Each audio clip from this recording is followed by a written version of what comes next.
Good morning and welcome to another Veterans Forum program. We're coming to you from the TV studios here in Derry, New Hampshire. This is community television, but it should be worldwide, I think, because we're doing a pretty good job. My name is Bob Stevens. I'm the honor of being the host and producer of the show now for about 12 years. What we're doing is working in conjunction with the Library of Congress's Veterans History Project, wherein they have asked stations such as this, and I guess guys like me, if we can and will make this available to any and all veterans, male and female, who served in any branch in any war, if they can and will share that experiences with us in this televised interview. When we're done with the show, you'll get a copy for your own record. It's the best legacy you can give your family. It won't cost you a dime, but you'd be surprised how many people have received these and are so grateful. It's a good living tribute.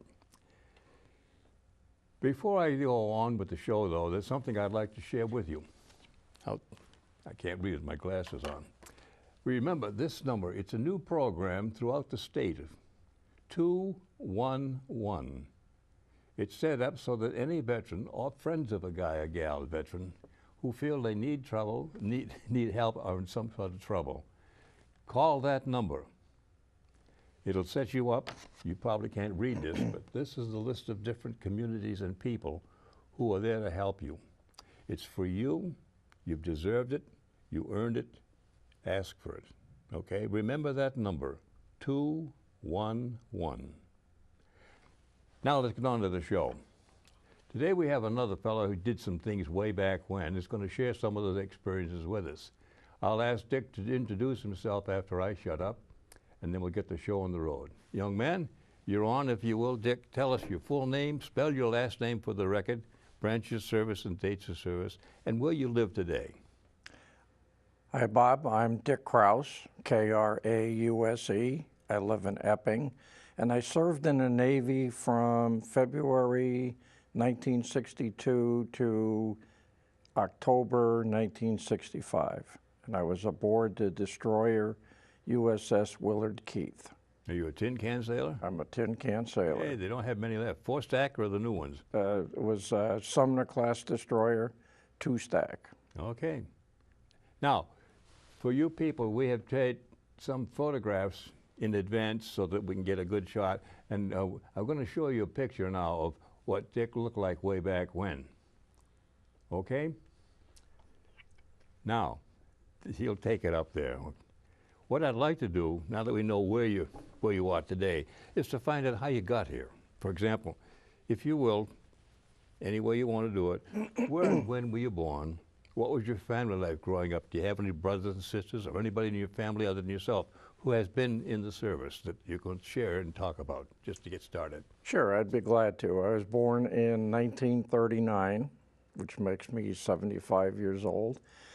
Born and raised in Shelton, Connecticut. It was a mill town outside of Bridgeport, and I lived in an area called Pine Rock Park. I have one brother, and he's 2 years younger than I am, and he's presently a doctor up in Bangor, Maine. We had a good childhood. Went to college at Bates College in Lewiston, Maine when it was cheap. No longer is. Less expensive. Less Cheap never. Less expensive. I'm sorry, go ahead. And went to work for Sikorsky Aircraft. Whoa, you jumped about 25 years right off the bat. Tell us a little bit about your family life as growing up as a kid. What was it like? What were you doing in school? What did you do for entertainment, that kind of stuff? So we get a feel for you. Okay, I'd be glad to. Yeah, Pine Rock Park was a rural area, and we had a little baseball field, so we played baseball all the time. And had a paper route, worked on chicken farms, caddied at a golf course, and just had a variety of odd and end jobs to save up to go to college. Worked on cow farms, and I had a good childhood. It was challenging, but good. You were a good student in school. You had any sports activities in high school? I was a fair student.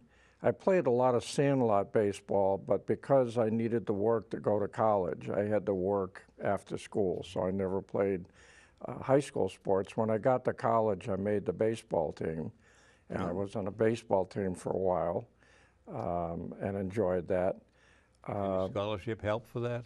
I got a half tuition scholarship. Okay. Had to ask. Yeah, tied in with the baseball part of it. And worked summers at Sikorsky Aircraft, which was fairly near my house when I was growing up, as an engineering aide. In those days, no computers. So every drawing they made had to be hand-drawn. All the parts lists had to be hand-listed. So there was a lot of us doing those kind of jobs and got paid pretty well for it. Now, was that something you had studied when in high school? You were a technical school or just a regular high? How'd you come in to do something? Good question. I was just a regular, there was 90 of us in my class in high school. I was ranked probably 14th or 15th, fairly near the top, but not a super bright guy. When I went to college, I majored in physics. And I majored in physics because I happened to have more hours in that stuff than anything else. I wasn't sure what I wanted to do. So I graduated with a degree in physics. That qualified me to be an engineer for Sikorsky Aircraft. Worked there 3 summers. And then when I got out of college, I went to work for them as a full-blown engineer. And did that for 2 years. Now, I'm trying to rationalize what would be your physics experience. How would that work in developing helicopters, if that's what Sikorsky did, basically? Good question. How'd you fit in? Good question. My summer work doing routine jobs got the attention of managers that worked there, so they saw that I was capable of doing at least that. And then with my degree in physics, and the difference at that time between physics and engineering was pretty close. So even though I didn't have an engineering degree, they felt that I knew enough that I would qualify as an engineer. Yeah. Plus working there summers, so they knew what I was capable of, got me into there. Did that for 2 years, and then thought, you know, I want to be a manager, I think, because I had some leadership skills. But you don't just go up to your boss and say, hey, promote me? Yeah, Bob, I'd like to be a manager. You are. Especially when there was hundreds of guys like me, young engineers. Chances of making management were very, very poor. So I thought I would join the service and be an officer. And then if I liked managing people, that's what I would do when I got out. If I didn't like it, I'd go back to being an engineer. So I thought, you know, the Navy probably would be the best service to do. Now, when you were in college, were you in ROTC? No. Okay, no. So straight out? Straight out. So I went down to Floyd Bennett Field in Brooklyn, New York for a physical. And that was a Navy air station at the time. And took the physical and did great, except my blood pressure was too high.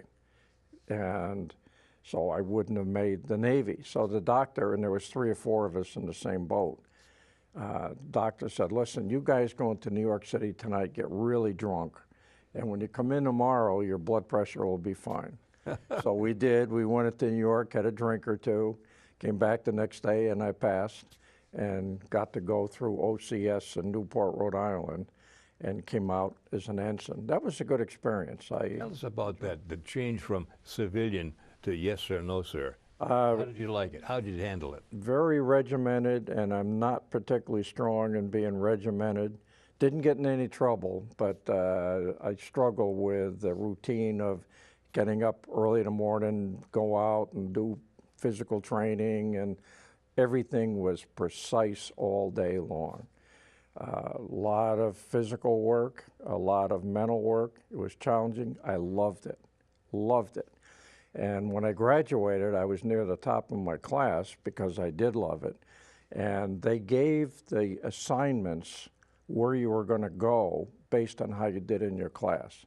They had a list of all the open jobs, and you could pick where you wanted to go.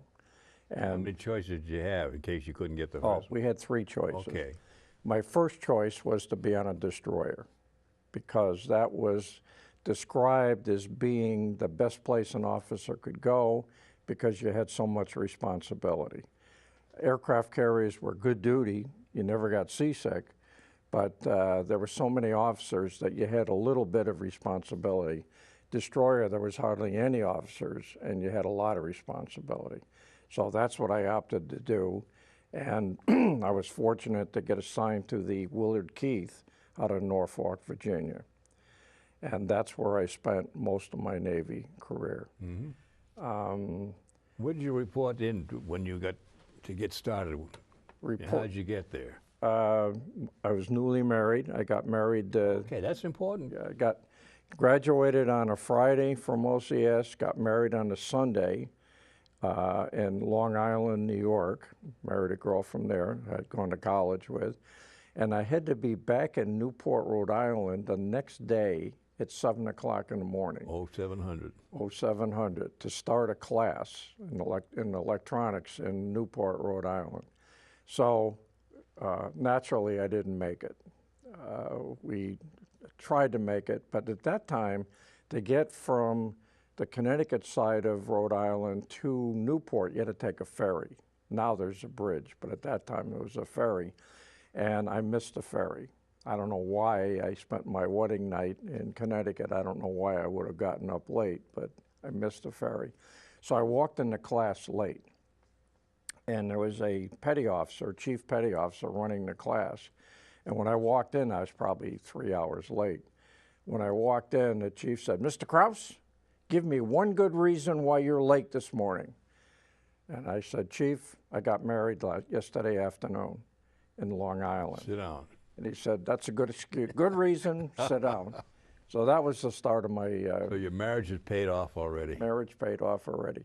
She was a good sport. I spent a lot of time at sea during my career. She put up with that, never hassled me about that. She was a good kid. So then I reported to my ship in Norfolk. Were you an ensign at that? I was an ensign, a raw ensign, and got on board, and the next day we took off for the Mediterranean, for a tour of duty in the Mediterranean. I always tended to get seasick very easily, and as soon as we pulled away from the pier, I was sick. And I couldn't stand watches, I couldn't do anything. I thought I was going to die. For 3 days, I was sick. And it wasn't rough. It was just normal sea. So the hospital corpsman, guy named Atkinson, worked in my group. He reported to me. And he came up and said, "Mr. Krause, I'm going to give you some Dramamine. That'll make you feel better." And he did, and I felt better very quickly. And for the rest of my time on the ship, every time it started to get rough, he'd give me Dramamine, never told anybody. Nobody ever knew that I took Dramamine to not get seasick. I was a legend on that ship because I never, ever got sick after that. Toward the end of my time on the ship, we went through a hurricane. Everybody on that ship was sick. Captain was sick. Nobody could stand watches on the bridge because everybody was sick except me because I took that Dramamine. And I'll always be indebted to Atkinson for that. And so I stood triple watches on the bridge because I was the only one that could stand there and not be sick and make decisions on how the ship should go. So I owe him a lot, and my reputation was based on a little falsity, but... oh, to say the truth for later. Yeah, exactly. Yeah, a lot of times. Yep. Now, I've often wondered, maybe you can help educate me and some of the people out there. What are the duties of an officer when you're on a small ship like that? Now you have like an engine group, a deck group. Good question. Explain that so we get a feel for it. Yeah, I'll talk about this in a little while, but Okay. my title was CIC officer, Combat Information Center, and I was in charge of that. And that's where all the radar men work. Now, before you start, don't tell me anything, you're going to have to shoot me if you tell me. Because, No, I okay, won't. because we don't want to violate any secrets. Yep. Even today, the people are asking questions. And so I ran Combat Information Center, and I was a qualified officer of the deck, and that's pretty hard to qualify for that. But that meant when captain wasn't in charge of steering the ship or navigating or whatever, there was 3 or 4 of us that were qualified officers of the deck, and we could stand to watch on the bridge, giving orders, guiding the ship, making sure we were in the right formation, and just we were in effect junior captains of the ship during. There was no executive officer? Or? There was an executive officer. He didn't stand watches. We had to stand every 3rd watch. Okay, 8 on, 8 off? No, 4 on and 4 off, except during supper it was 2 2-hour watches then. And so you never, ever got a full night's sleep when you were at sea. When you stood 1 and 3, you were always up sometime during the night. But you got used to that. When you're young, you could do it. I wouldn't want to do that now. So those are my 2 primary duties. Now, can you, without violating any secrecies, tell us what is CIC? What's your function there? How do you do it, and what do you do, and what impact does it have? Well, I'll give you an example. We were an anti-submarine ship, and during the 60s, there was a lot of Russian ships off our coast, a lot of Russian ships. For instance, not many people know this, it's not a secret anymore, but during the 60s, we did a lot of missile launches off Cape Canaveral, it's now Cape Kennedy, for astronauts to go into space. But you always have to practice those missile shots before you put an astronaut on to make sure he's really going to go where he's supposed to go. Every time we did a practice missile shot with no astronauts, the Russians would jam the guidance radar and make the missiles go into the drink. Ooh. That's not common knowledge, but that's not a secret anymore, but then it was. So every time that they were going to have an unmanned missile shot, they would take every destroyer on the East Coast and send them off of Cape Canaveral, give each a 10-mile by 10-mile area to patrol, and if we got a Russian submarine, and during my time on the ship, 3 or 4 times we got a Russian submarine, once you picked it up, all you had to do was keep it down because it had to surface to jam the guidance radar. If it kept it down, it couldn't do that. So we would keep passing over it and just to keep it down. You never drop any depth charge or anything like that, or is that? Well, that's a good question. No. We did not, but we did drop hand grenades. We would take hand grenades and wrap toilet paper around the hand grenade to keep the handle closed, pull a pin, and then throw it in the water over when we thought we were over the Russian submarine.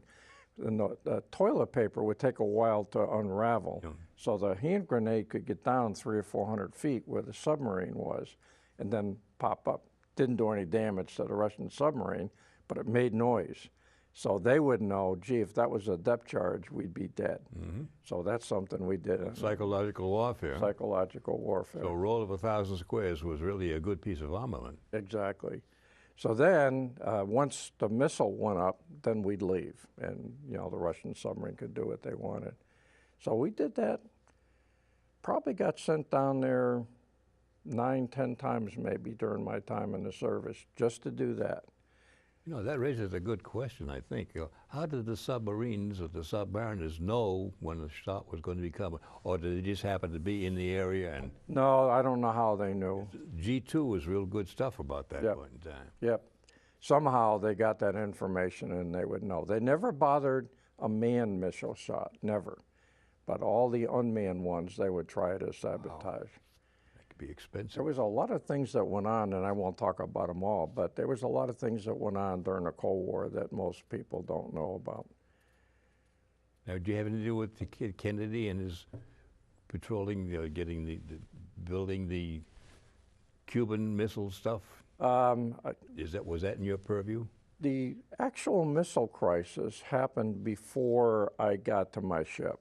It happened in sometime in 62, but before I got to the ship. But that went on a lot longer than people know about. What you hear about is the 7 days of the missile crisis and what Kennedy did. But that went on for a couple of years where the Russians kept trying to sneak in.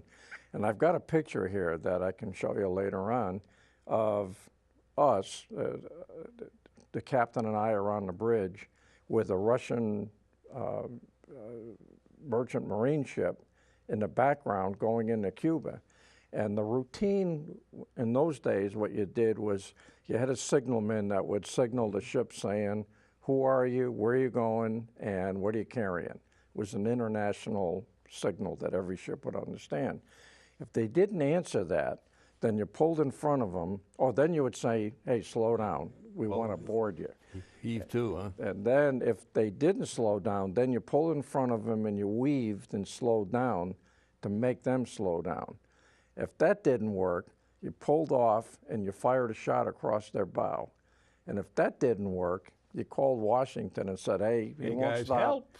Do we shoot him? Yeah. Because that was an option to try to sink the Did you have many experiences like that, though? I'm being nosy. Had several like that. They never stopped. And every time we'd call Washington, Washington would always say, let them go. So we never shot, besides the shot across the bow, we never damaged any of them. But that went on for a long time. And we don't know what those ships are carrying. Maybe it was food, for all we knew. But we always thought they were still trying to get the missile into Cuba. Piece by piece by piece by piece. Piece by piece by piece. Had some great experiences in the Navy. We went to the Mediterranean one time, and we were assigned to patrol off of Yemen because they were having an uprising there, and they were worried about the American citizens that were living there. And so we patrolled off Yemen to evacuate them if the situation got pretty bad. Well, nobody, that's in the Red Sea, nobody in the Red Sea would sell us fuel. They didn't like Americans very much there. So we had to go 4 knots to save on fuel and try to get somebody to sell us some fuel so we wouldn't run out. Destroyers don't carry much fuel, and when you're at sea, you're always with an aircraft carrier or a fuel ship. So you can always refuel every 3 or 4 days. All bunker oil? I think that's what it was. It was like it was some kind of a term I'm trying to get tied down. Yeah, it was a diesel oil. But nobody would sell us any. So, and it's hot. In the Red Sea, it was probably 110 degrees. When you're on a metal ship, that's It gets warm. And we weren't air conditioned. It was very unpleasant. So the uprising never really happened. We never had to evacuate anybody. But after a month, we pulled out and we went to a port also on the Red Sea called Djibouti. And I think it's still called Djibouti, in French Somaliland. No American ship had been in there for 4 years, but they let us come in. And by the way, we did get fuel. They would float fuel lines out to us when we were patrolling off Yemen, a half a mile, and we could refuel. And they charged us a lot of money for the fuel, but we did keep going. So then we pulled into Djibouti, and the French Foreign Legion was based in Somaliland then, and they had a base way up in the mountains. And they learned that we were there, and they came down a couple days later, and they came aboard our ship and they challenged us to a soccer game. Oh. So, and none of us had ever played soccer. So it was kind of weird. But we thought, we ought to do it. You know, they're nice enough, so we'll do it. So they sent, I forget how many of us, probably 15 of us decided that we would do it. Officers in the end? Yeah, officers and enlisted. And one of the officers had played soccer at Dartmouth College, so he knew how to play soccer. So he gave us a cram course in soccer, the rules, how to kick the ball. So then the French Foreign Legion sent a lorry truck down to pick us up. And they brought us up in the mountains. The altitude must have been 8,000 or 9,000 feet. It was way up in the mountains. And it was a big base, and they declared a holiday when we came. They shut the base down. They had, and the stadium held probably 3,000 or 4,000 people. All the people, their families and stuff that were there on that base came to the field to watch the soccer game. We were scared to death. We had never played soccer before. Packing, huh? And here they are, and their team came out and they had uniforms, they had a band, they had the French flag and the American flag, and they raised the French flag first, then the American, but the American flag, there was a knot on the line, would only go up halfway. So they lowered their flag. Wow. So that was pretty neat. And then we started to play, and we had T-shirts and jeans. That was our outfit. Clean jeans, I hope. Probably. Okay. So we started to play. They were so good that they made us look good. I don't know how to describe it. They beat us naturally, but the score was 4-2, which wasn't bad. They could have beat us 200-2, but it was 4-2. And they were so good that when we would do things, they made us look better than we really were. And I was lucky enough to get the first goal, and I ran down the field, and I just kept going by them. I didn't understand what I was doing. They let me by them, but they would like try to kick the ball but miss it, and then all of a sudden I was by them. And then when I got in front of the goal, I was so out of breath from that high altitude, I almost couldn't breathe. And I kicked the ball, and I almost missed it. And I just hit it with the bottom of my heel, and the goalie jumped up, and it rolled underneath him. Oh. And I could not play any more soccer after that. I mean, I couldn't run anymore. So they made me the goalie, and I was pretty ineffectual. How many shots on goal did you defend? I don't remember. They probably a few, but they made it look like a real good contest. Yeah, like they would kick it right to me or something, or hit me with a ball, and I didn't really know what I was doing, but they were good sports. And then after the game, and their band would play during the game and stuff. It was pretty neat. Then, and they played the American national anthem at the beginning of the game, French and then the American. And then after that, their team took us to their bar and their hangout, wherever, their enlisted club. And the game was in the morning. We spent all afternoon in that bar. They paid for all the drinks, and we drank a lot. And none of them could talk English, and none of us could talk French, and we had a blast. Had a hell of a good time. We had our arms around each other. We were singing songs, telling jokes that nobody understood. It was just great. The camaraderie was great.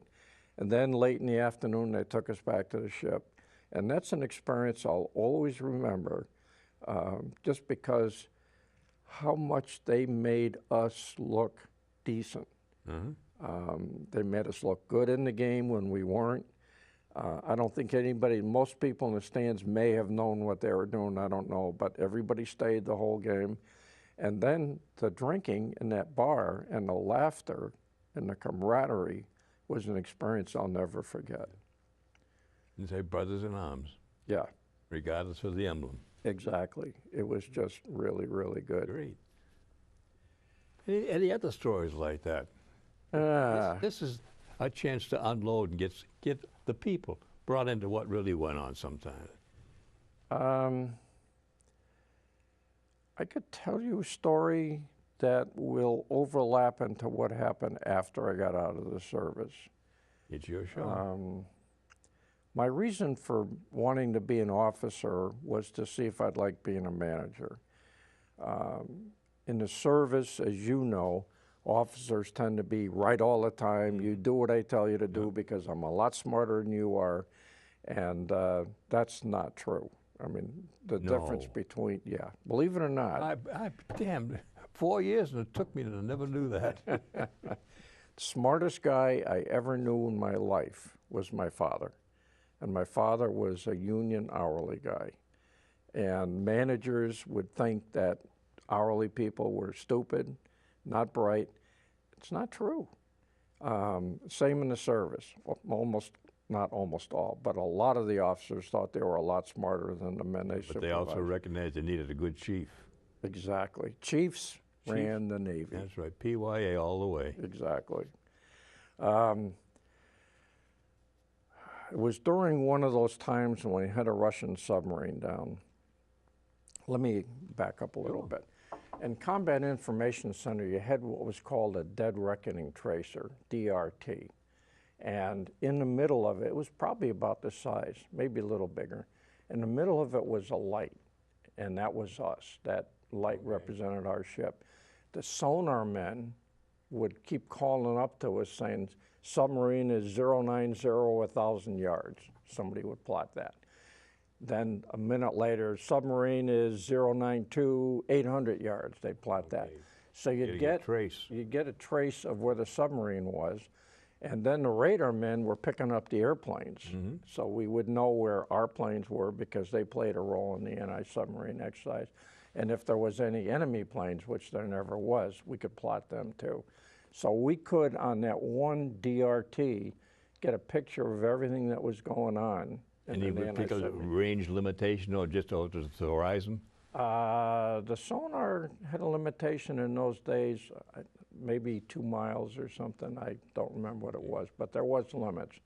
But anyways, you could see, you get a good picture of what was going on there.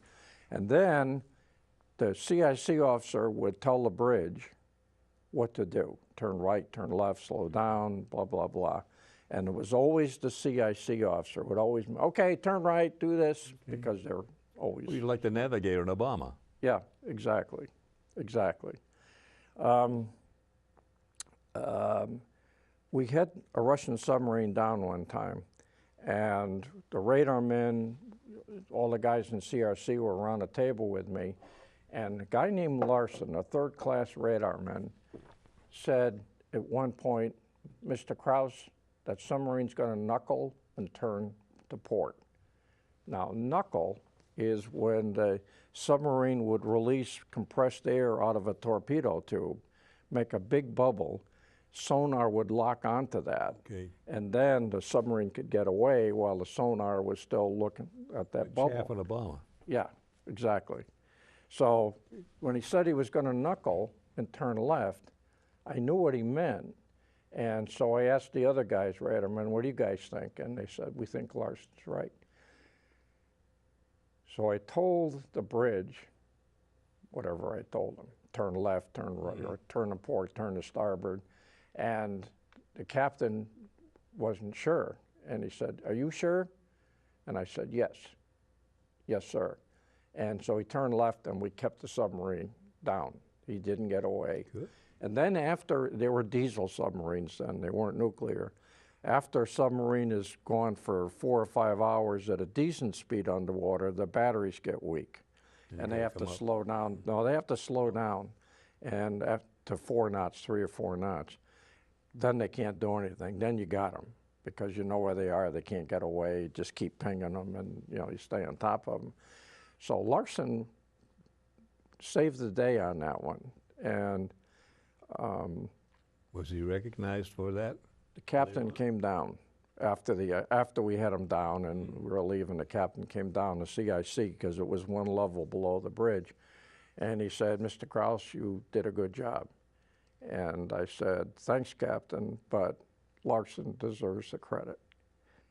And that dumbfounded the other radar men that I would do that. For the rest of the time on a ship, and I still occasionally get emails from them, occasionally, there was a bond between us. It was like, it wasn't officer enlisted. It was buddy. It was a team that was solving a problem. We became the best destroyer in our squadron and in our submarine exercises because you have to keep qualifying to be a good ASW warship. And we always won the exercises because of those guys. I could still tell you their names, were phenomenal. And we did a good job. We, that's the key word. Well, that experience drove home the fact that to be successful in anything, you need to be a team. Can't just be me being smarter than you, exactly. And it can't be you being the smartest guy, it's all of us together. And after I got out of the service, I went to work for General Electric. And it turns out in our preliminary talks, you worked for GE, so you and I worked in some of the same places. And I wound up being what they call a plant manager, but running factories for GE. And they always, with one exception, always gave me union plants to run. And I enjoyed that. I never had a problem with unions. We worked well together. Um, Toward the end of my career, and we did well with our factories. Toward the end of my career, they sent me to Fort Wayne, Indiana, to a plant that made golf cart motors. All the golf carts in the country, Easy Go, Club Car, Yamaha, we made their motors for them. And the plant was losing money. They were moving work out to Dothan, Alabama, and to Mexico. And what they told me was, Dick, we'll give you this plant. We're moving work out of there. It's losing a lot of money. There's probably not much you can do, strong union, but see what you can do with it. So I went there. I had the chief steward sit on my staff meetings, which was unheard of. And what I said to him was, Ron, I'm going to ask you to sit in our weekly staff meetings. If we're going to talk about something that you can't hear, you can leave. It's up to you. If you can keep it to yourself, great. If you can't, because of your responsibilities, you have to tell other people, we'll let you go early. He never left, ever. I took the foreman off the floor. I let them still have a good job as methods people, so they didn't lose any money from that. But I took the foreman off the floor and trained the people to work together in teams. And we organized the whole plant into work teams. Productivity was phenomenal. Wow. Phenomenal. We could make motors cheaper in Fort Wayne at $14 an hour than they could in Mexico at $1.50 an hour. That's how good we were. And people worked through breaks if they had to. If customers came in and wanted to know, if Easy Go came in and said, Dick, when are we going to get our motors? I'd take them out to the floor, have them talk to the people, and they would give the answer to when they were going to get their motors. They set their own schedule. They set their own schedule. They ordered their own material. They did their own quality checks. Everything that had to be done, they did. Phenomenal results.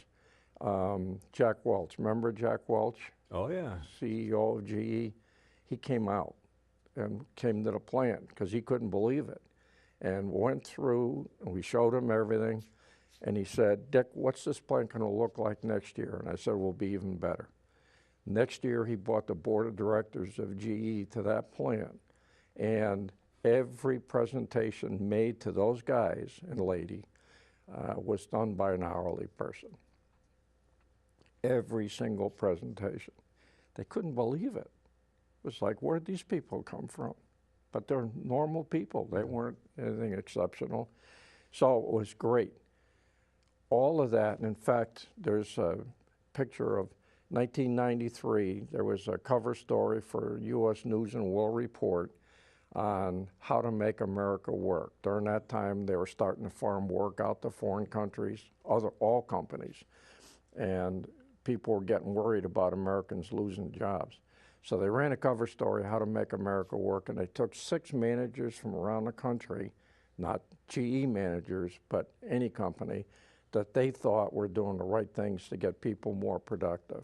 And I was fortunate enough to be one of those 6. Beautiful. And it was pretty neat, all because of an experience I had in the Navy. Okay. So I owe so much to the Navy for that. And I think I'm talking for myself, but I would imagine you or a lot of people had experiences in the service that you take out in the civilian life and you say, I can use this. Yeah, because it's been demonstrated that it works, but more importantly, you've lived through it and you're speaking from yourself. Right. You don't, I'm not a card carrying anything. Right. This is my job. This is my future. Right.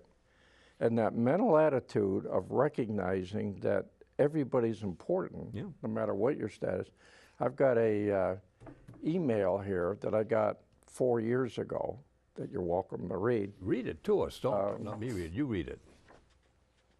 This is from a man, a guy who was on my ship. Now, I got this 4 years ago, and I left the ship late in '65, so that's a long time ago.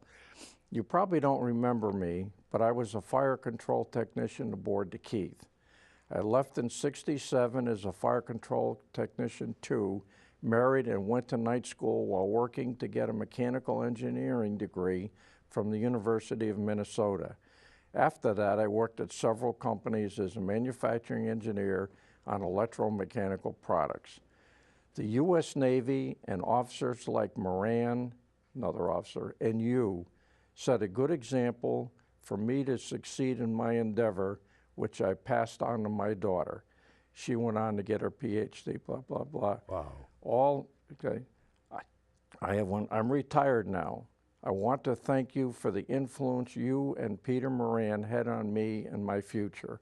I found you listed on the USS Willard Keith crew list. Sincerely, Herman Mueller. That's neat. You bet. After that many years.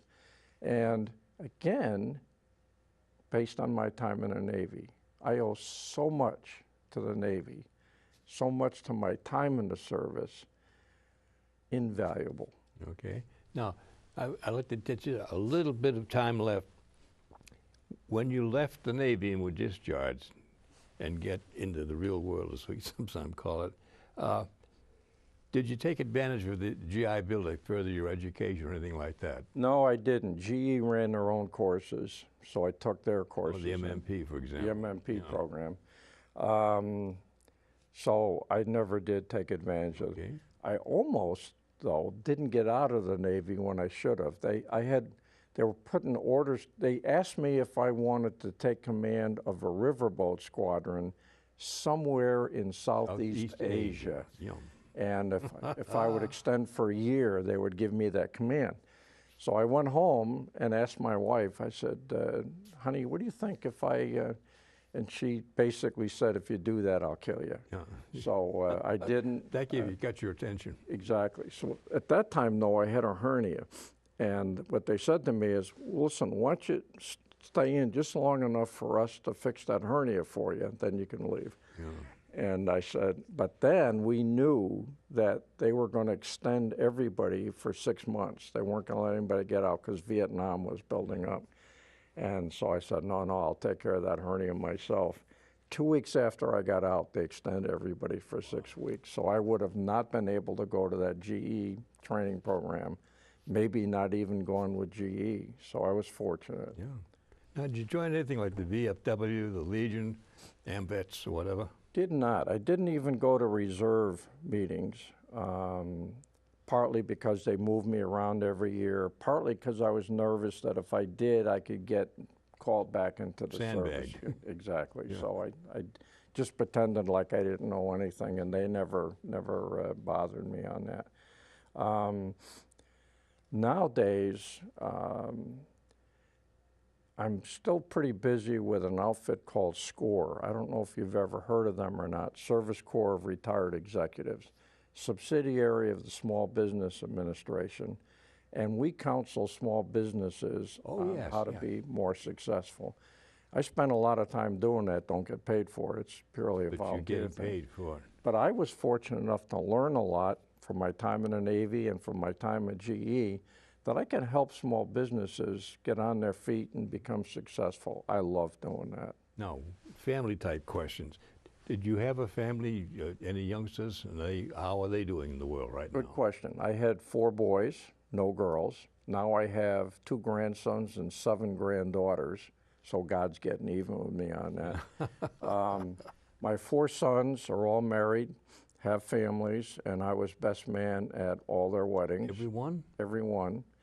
And then when I got remarried 3 years ago, my wife died 10 years ago. I got remarried 3 years ago. My oldest son was my best man. So we've got a nice relationship. Beautiful. We do have arguments once in a while, but we get through those really quickly. And so I'm just blessed. Now, my oldest son is a lawyer in Seattle. My next oldest son is a manager for Anthem Blue Cross in Manchester. My next oldest son is a project manager for a subsidiary of Pratt Whitney in Connecticut. And my youngest son is getting his PhD in marine biology. Ooh. And he was in the Navy. Well, he was in NOAA, so it's not the Navy, but their government. He was on a ship for them. And he goes down to Antarctica for 3 months every winter for the last 10 years. What do you got?